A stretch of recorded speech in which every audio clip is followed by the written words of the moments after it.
So இவ்வளோ விஷயங்கள் budget வந்து இவ்வளோ அரும்பாடுபட்டு ஒரு தேசத்துடைய ஒரு மாநிலத்துடைய பட்ஜெட் உருவாக்கப்படுது. பட்ஜெட் கேட்க வேண்டிய கட்டாயம், பட்ஜெட் படிக்க வேண்டிய கட்டாயம், பட்ஜெட்டை ஃபாலோ பண்ண வேண்டிய கட்டாயம் பொதுமக்களுக்கு எவ்வளோ இருக்குது அப்படிங்கிறதும் நீங்கள் சொல்கிறத புரிஞ்சிச்சு. ஆனால் இங்கே கேள்வி என்னென்னா, இப்போது மாநில பட்ஜெட்டாக இருந்தாலும் சரி, மத்திய பட்ஜெட்டாக இருந்தாலும் சரி, அது எல்லாத்துலேயுமே வந்து கிளைமேட் சேஞ்ச் அதை பற்றின மென்ஷன், இயற்கை விவசாயம், மில்லட்டு, அப்புறம் வந்து சுற்றுச்சூழல், அதுக்கப்புறம் அந்த க்ரீன் எனர்ஜி, ரெனியூவபிள் எனர்ஜி, இப்படி எக்கச்சக்கமான வார்த்தைகள் வந்து அதில் கணிசமான பட்ஜெட் அங்கங்கே ப்ளேஸ் பண்ணப்படுறதா கண்டிப்பாக எல்லாருடைய ப்ரெசன்டேஷன்லையும் பார்த்தோம். அதாவது மத்திய பட்ஜெட்லேயும் சரி, மாநில பட்ஜெட்லேயும் சரி. அது மட்டும் இல்லாமல் tribal welfare, gender, women, Dalit issues எல்லாத்துக்குமே வந்து டெவலப்மெண்ட், எம்பவர்மெண்ட் எக்கச்சக்கமான பட்ஜெட் வந்து இங்கே வந்து ப்ளேஸ் பண்ணப்படுது. ஸோ இந்த equality, equity, rights, sustainable development, green, climate action, இப்படி இந்த ஹெட்ஸ்லலாம் இதுக்கு முன்னாடியெல்லாம் இவ்வளோ நாம் கேள்விப்பட்டதில்லை. இப்போ இது அதிகமாக இந்த பட்ஜெட்டில் இருக்குது. இப்போ பேனலிஸ்ட்டை கேள்வி என்ன, அதே மாதிரி யங்ஸ்டர்ஸ் நீங்களும் யோசிக்க வேண்டியது என்னன்னா, இது வந்து அதிகமான டிமாண்ட் இருக்குது, நிஜமாவே இந்த பிரச்சனைகள் அதிகமாக இருக்குது, அதனால் இதை செய்கிறாங்க, இதை பட்ஜெட்டில் ஆட் பண்ணியிருக்காங்களா, இல்லை வேறு எங்கே இருந்தாவது சேலஞ்சஸ் இருக்குது, ப்ரெஷர் இருக்குது, இதை செய்தே ஆக வேண்டும், இதை கட்டாயம் இருக்குது, அதனால் இது செய்யப்பட்டதா, இல்லை மக்கள் கிராஸ் ரூட்டில் ஒர்க் பண்ணுற அமைப்புகள் இதை வந்து எடுத்து கொண்டு போய் இதை செய்யுங்க, இப்படி செய்தாகணும்னு கோரிக்கைகள் அதிகமானதுனால இப்படி வந்ததா, எதனால் இது அதிகமாக இந்த முறை தென்படுது? உலக அளவில் வி மேட் அ கமிட்மெண்ட்.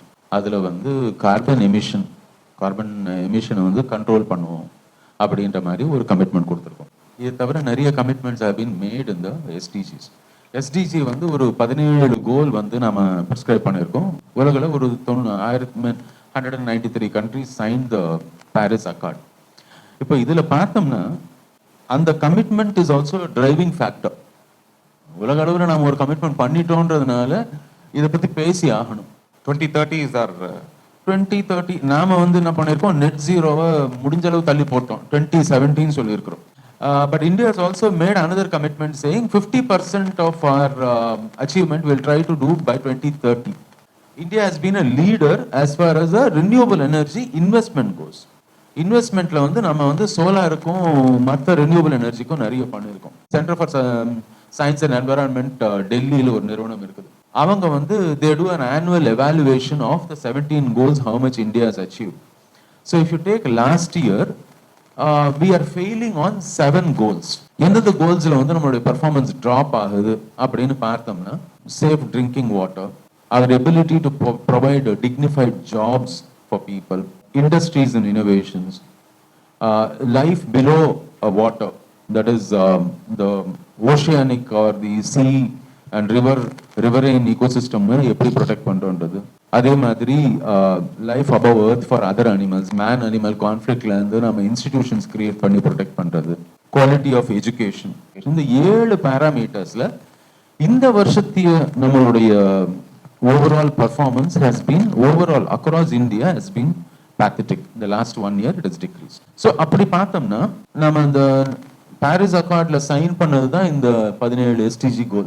அப்போ இந்த 17 எஸ்டிஜி கோலை வந்து நாம பட்ஜெட்ல எந்த அளவுக்கு முக்கியத்துவம் கொடுத்துருக்கிறோம், வாட்டருக்கும் சானிடேஷனுக்கும் நம்ம முக்கியத்துவம் கொடுத்துருக்கோமா, எனர்ஜிக்கு மொத்தமே, ஏன்னா நம்ம என்ன பண்ணிட்டோம் அப்படின்னா our priority has shifted towards energy, waste management and to some extent waste water treatment.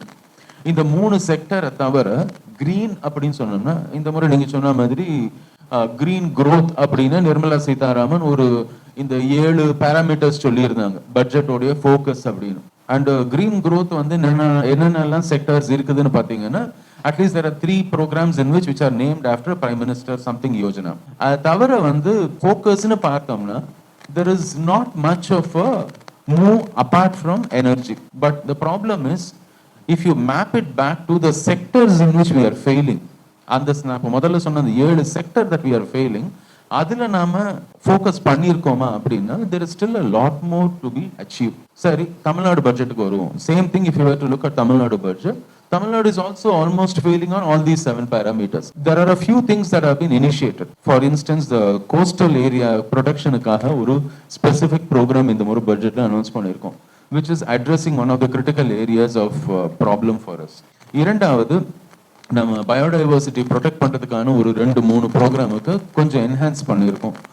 budgetary provision in terms of funds allocation. மூன்றாவது சோஷியல் ஜஸ்டிஸ் அந்த ஆஸ்பெக்ட்ல வந்து 2-3 சலுகைகளை நம்ம புதுசா இன்ட்ரடியூஸ் பண்ணியிருக்கோம், which is again very interesting and some of them are very novel ideas.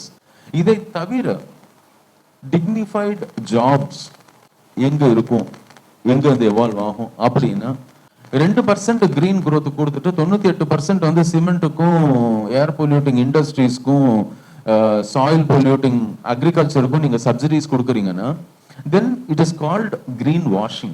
It is not green growth. Same with the SEBI guidelines on ESG, which is globally been adapted now. Environmental social safeguards வந்து உலக அளவில் adapt பண்ணியிருக்கோம். அதனுடைய SEBI guidelines வந்து first year இப்போதான் போன வருஷம் தான் நம்ம வந்து 100 இல்லை நம்ம 1000 கம்பெனிஸ்க்கு நம்ம வந்து முதல் முறையா இது பண்ணியிருக்கோம்.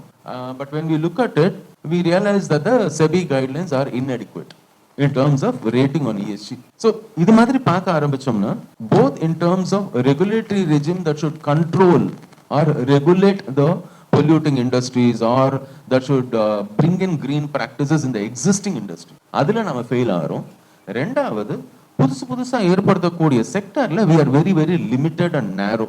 மீண்டும் அந்த ஒரு 2-3 செக்டாருக்குள்ளேயே தான் விளையாடிட்டு இருக்கிறோமே தவிர we are not looking into a broader area. So this is what I would like to say in terms of my initial comments.